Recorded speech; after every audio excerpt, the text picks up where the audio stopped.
Hey, yo, Pro Wrestling Podcast listeners, welcome to the show where we don't sing it, we bring it. Help us out and click subscribe to show your support today. And hey, if you are sick and tired of dropping $60 to $100 for the latest and greatest wrestling video game, stop immediately. Go to Wrestler Unstoppable, available exclusively through Facebook.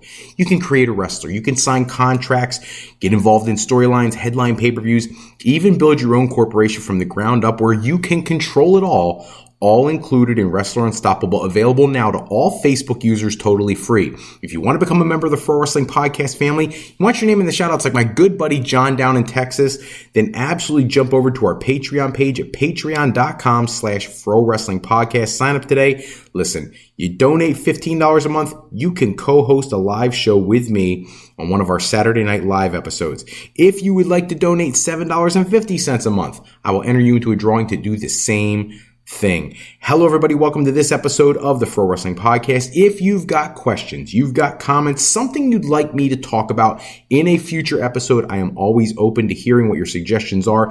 Feel free to give us a shout at the Pro Wrestling Sound Off line, 267-642-1160.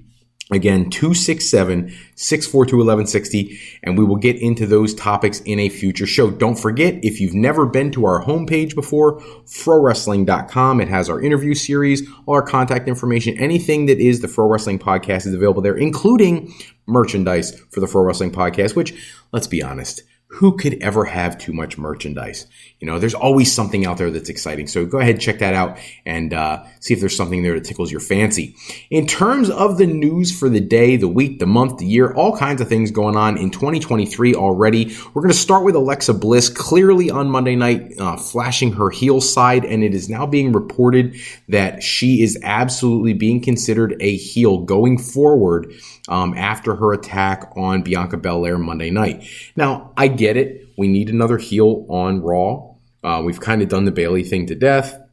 We need somebody else who can legitimately challenge Bianca Belair. My concern is this, is that when you look at the match, and I'm not the only person who has this opinion. If you look at WrestleZone.com, they have the same opinion that if you look at the match, it seems as though the fans were totally not into the match at all. And that's because there's no threat of Alexa Bliss walking away with the Raw Women's Championship against Bianca Belair in the way that it was built up currently. Now, if you told me in a few months, now that she's getting this almost bizarro Bray Wyatt type character back, sure, she's a threat to anybody as the potential future champion. But right now, that's not the case, and all the fans know that. So you see the fan reaction is very reserved, I would say, for the Alexa Bliss match. Now, I love that people are happy to see her doing something with the Wyatt stuff. I feel like that's been done already. I wouldn't go back there, but apparently they're going to. I think she has a lot more to offer in the women's division than what they're currently giving her, or certainly what they've given her in the last 6 or 8 months.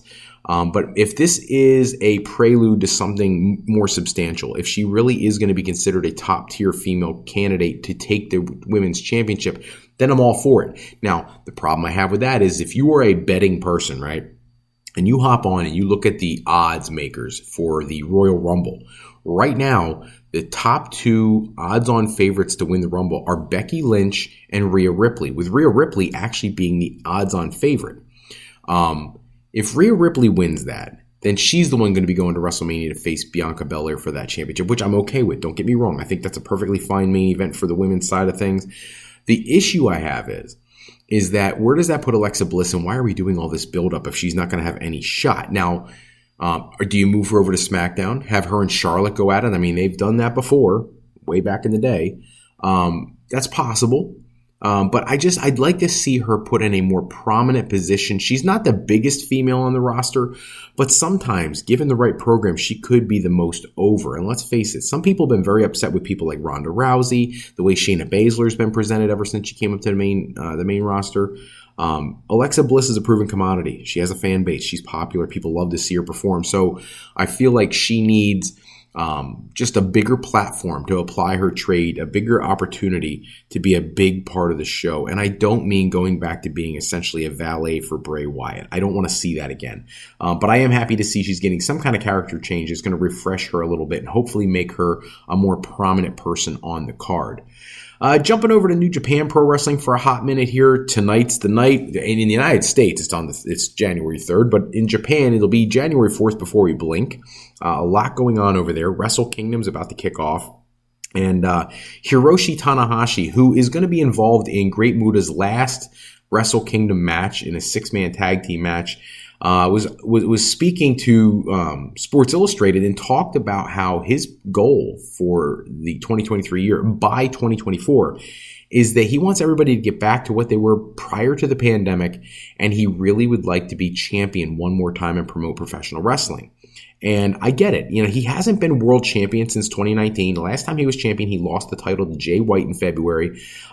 He's done a few things since then, tag team champion, U.S. champion. But I don't think a lot of people give the U.S. Championship as much credit as it probably deserves. I don't think New Japan should have ever gotten rid of the Intercontinental Championship, which he also held at one point. But I do think that he is, running down the time limit on his New Japan career. He's getting up there. He's the ace of New Japan. And, he hasn't done as much as you would like to have seen in North America. Maybe he'd like to do something before he hangs up the boots. But I think if he's ever going to have another World Championship program, it's got to be soon. Depending on who comes out of WrestleKingdom with the World Championship for New Japan, there could be some really exciting things there. Seeing he and Jay White battle for that championship would be refreshing. It's been a while since 2019 since they've really done anything spectacular. He and Okada have a storied history that could always use a fresh coat of paint. I'd be okay with that. Messing with Will Ospreay over the U.S. Championship would be fine with me also. I think there's so much that you could do with him still, and I think they need to capitalize on him and really expose him to a more of an international audience, because he really is an incredible talent. In the meantime, I hope he does very well in Great Muta's final match at WrestleKingdom. He is teaming up with Muta and Shota Umino to take on Tetsuya Naito, Sanada, and Bushi. I think the match should be one of the best matches on the card. I think that WrestleKingdom, as in general, has so much of a stacked lineup. And I don't know how many people try to do this, but I'm actually friends on Facebook with some of the talents. And it is very clear that Sasha Banks will be at WrestleKingdom. Sasha Banks is not only going to be in WrestleKingdom by herself, she's going to have Trinity Fatu, formerly known as Naomi in WWE, with her.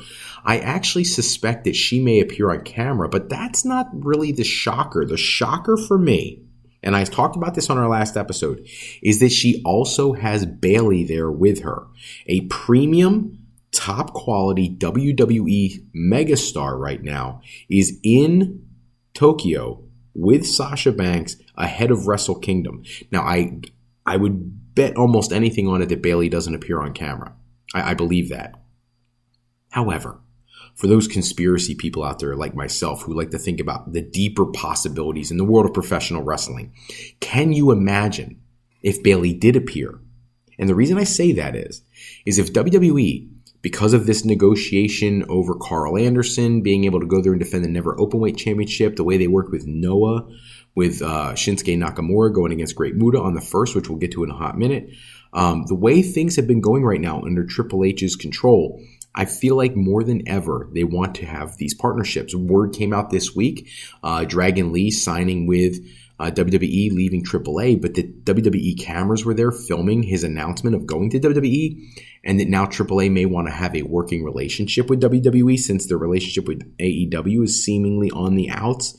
So there's a lot of opportunity there that is, let's be honest, in my lifetime, there hasn't been a lot of that from WWE's side of things, and I think Triple H is so smart that he's looking for a way to expand the WWE's audience, and one of the ways to do that is international markets. Let's be honest, they rule the roost here in the United States, but they could do so much more internationally. Not that they're not doing a ton as it is, they are, but it could be even bigger. And can you imagine if what's really going on here? Because as I said on my last episode, Sasha Banks is still listed on WWE's roster page on WWE.com. That being said, if she is in fact still under contract at WWE, then Carl Anderson being there, Sasha Banks being there, Naomi being there, Bayley being there, that's a lot of goodwill you're giving New Japan Pro Wrestling, if that was the case, again, all hypothetical, but if that was the case, think about what that opens the door to. Now, we know that Stardom is running their biggest women's show in forever coming up in April, and that Sasha Banks is expected to be a part of that show. I would imagine challenging Kairi for the IWGP Women's Championship. There's supposed to be all sorts of matches on that show, tournament and everything. So that'll be interesting. Can you imagine if Bayley was there too? You know what I'm saying? And then Sasha, maybe I hypothesized this with my buddy John down in Texas. We were going back and forth talking about some of our fantasy booking for WrestleMania. Can you imagine if Sasha Banks wins the IWGP Women's Championship and were to appear at WrestleMania going head-to-head with Charlotte Flair for the SmackDown Women's Championship? Champion versus champion, title for title. Can you imagine? Yeah, that was unheard of 5 years ago, 2 years ago, 1 year ago when Vince was in charge. But with the way things have been under Hunter, I feel like anything is possible at this point. I really do. That being said, I'm still going to hold out hope that Sasha Banks is still under WWE contract and that this is a doorway. You want to talk about forbidden door? WWE was the forbidden door. AEW wasn't a forbidden door. They've been doing business with other companies the whole time they've been in existence. It's not a forbidden door. WWE is the forbidden part. AEW's not. They work with Impact. They work with AAA. They work with New Japan. They work with anybody. GCW. They work with anybody. So that's not a forbidden door to me. WWE is the forbidden door. Can you imagine a real forbidden door match taking place at WrestleMania? That would absolutely blow people's mind. And Triple H, being that this is his first WrestleMania season, he will be steering the ship for. He's going to want to do something memorable, something people will never forget. And I think that would be one of the matches on the card that would blow people's mind. So just run with me on it. Just think about what you think could happen. Chris Jericho in the news. He donated $10,000 to the GoFundMe for Damar Hamlin, the Buffalo Bills safety who was injured and had a cardiac event during the football game Monday night. Our prayers and well wishes definitely go out to Damar Hamlin. We really hope he is able to recover and get back to some semblance of order in his life. Again, nobody knows why whatever happened on Monday night happened, but all the well wishes to him. But kudos to Chris Jericho and many other people jumping in to donate to his charitable GoFundMe. And the interesting thing about it is when he set up this GoFundMe, it only had a $2,500 goal.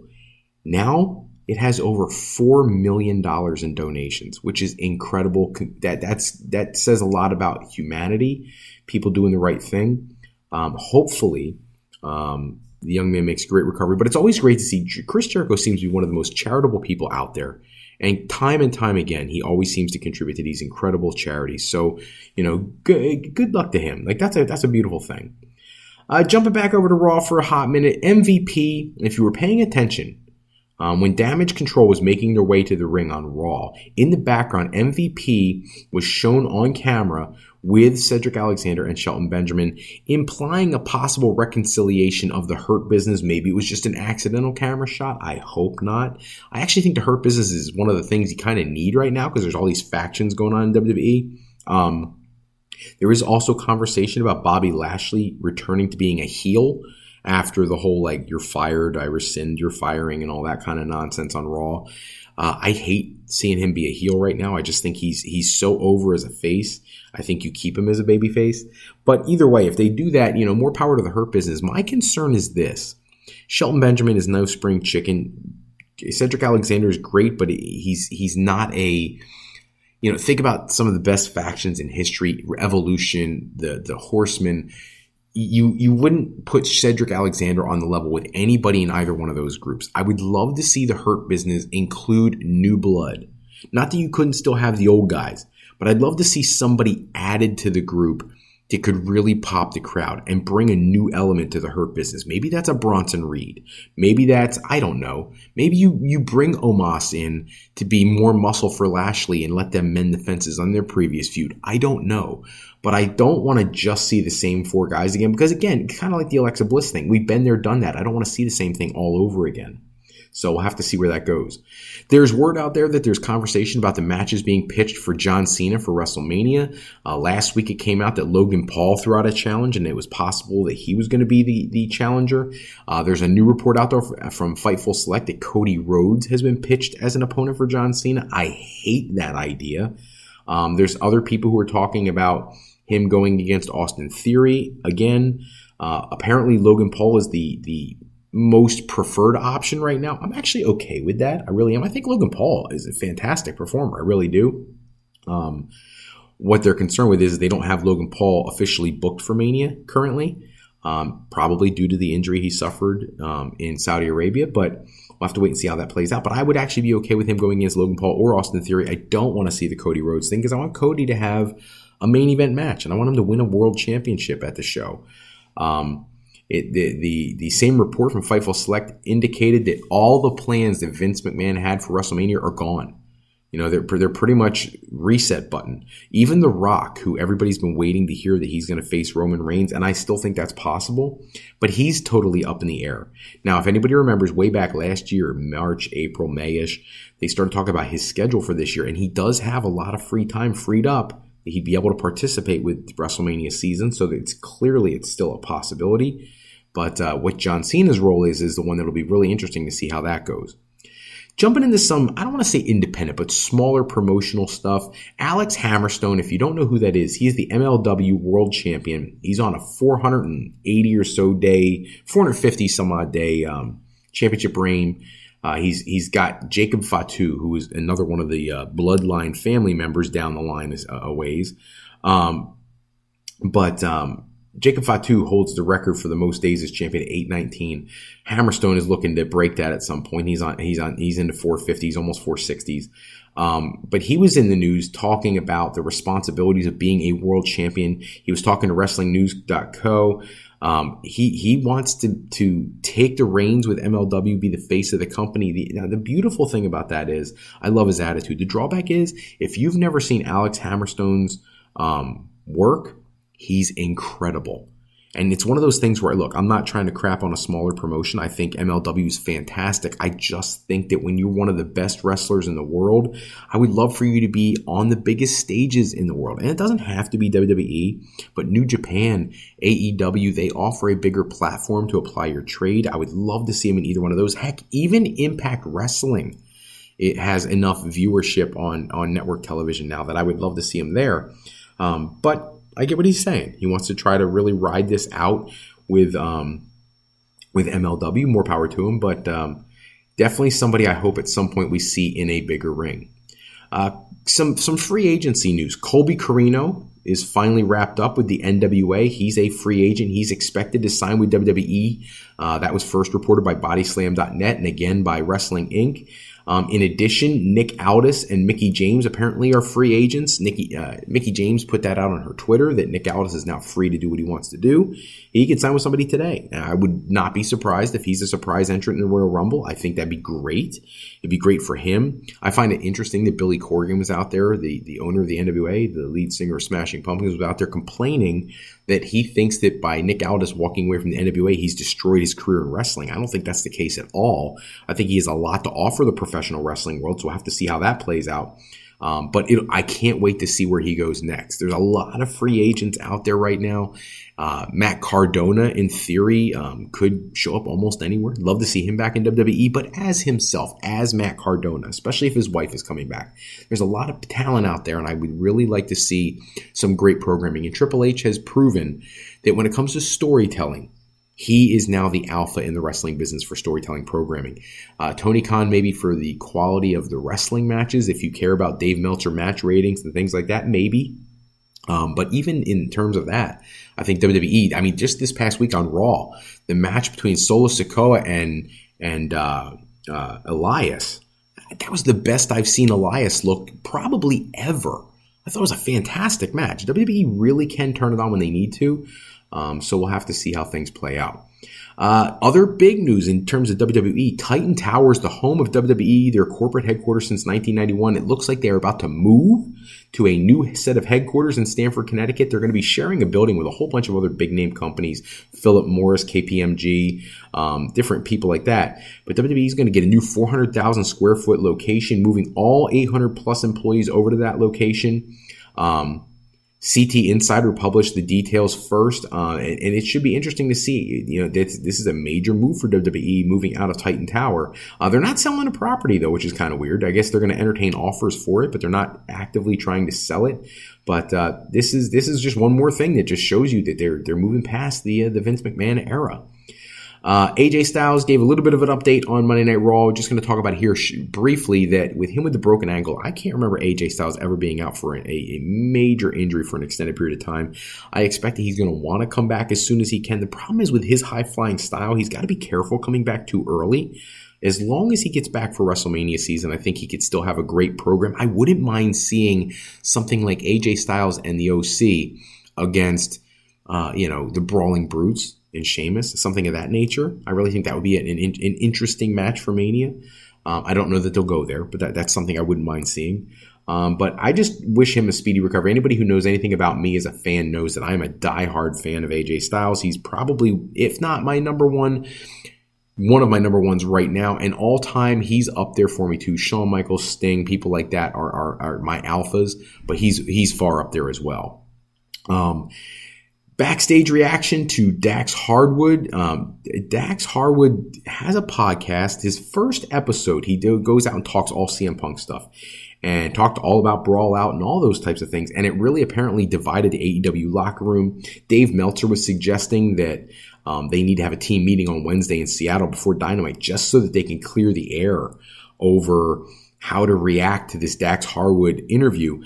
And, some people are theorizing that it might be the end of his show just because they're so upset with some of the candid nature of his show. I actually love it. And I think if AEW's smart, they let him do that. Let him talk, say whatever he wants. It's the opposite of what Vince McMahon used to do in WWE when he wanted to take over people's channel and control the content. Let them speak from whatever perspective they want to. This is an outside endeavor. It's not AEW business. And in every other example of AEW business, they have let people go outside of their company and do what they need to do. He is no different. And if were I him, I would take legal action if somebody tried to make me shut it down. And if the locker room doesn't like it, I'm sorry. At this point, people need to get over the boo-boo faces. There are countless stories from all the major legends and veterans about how over the years people would have issues in the back and they'd hash it out or fight it out or whatever, water under the bridge and move forward. It was about business, not about personal. These people need to stop taking things so personally. He has an opinion. People want to hear it. And quite honestly, I'm thrilled that he said everything he said. Whether I agree with him or not is irrelevant. I'm just glad he spoke freely. Speaking of Mr. Outspoken, Ryback in the news. Apparently, WWE finally has given him the rights to the Ryback trademarks as a fellow user of the Feed Me More Nutrition products that he owns. I can tell you I love what he's doing right now, but it sounds like he's ready to make a return to the ring. He's been known to put out these surveys about where do you want him to wrestle next. WWE is winning the current poll. People want him to return to WWE for some reason, which I can't even see that happening with all the trash that's been talked back and forth with him and other people. But if he does, more power to him. They have a lot of time and money invested in his character previously. So, I'd like to see him have another go at it. I'd like to see what they could do with him. I think AEW, he'd just get lost in the shuffle because they got 9 million people on that roster.